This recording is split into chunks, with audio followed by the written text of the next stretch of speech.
कलङ्गा hydro लिमिटेडको IPO अब चैत 10 गतेबाट। कलङ्गा hydro लिमिटेडले वैदेशिक रोजगारीमा रहेका र बझाङ जिल्लाका स्थानीयहरूका लागि चैत्र 10 देखि 24 गतेसम्म आइपिओ खुला गर्ने भएको छ। यदि प्रारम्भिक अवधिमा पूर्ण रूपमा आवेदन नपरेमा यो अवधि 2083 वैशाख 9 गतेसम्म थप हुनेछ। त्यस्तै वैदेशिक रोजगारीमा रहेका नेपालीहरूका लागि आइपिओ निष्कासन 2082 चैत्र 10 देखि 15 गतेसम्म खुला रहनेछ।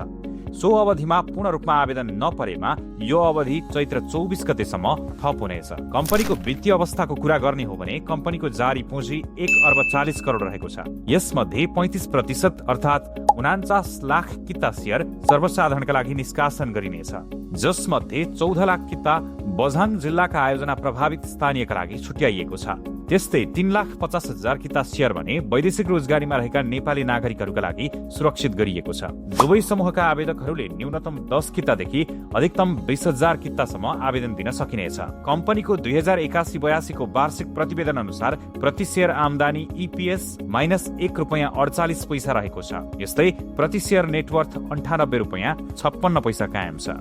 सार्वजनिक निष्कासनका लागि सानिमा क्यापिटल लिमिटेडलाई निष्कासन तथा बिक्री प्रबन्धकका रूपमा नियुक्त गरिएको छ। केयर रेटिङ्स नेपाल लिमिटेडले कम्पनीलाई केयर NPBB- इस्योर रेटिङ प्रदान गरेको छ।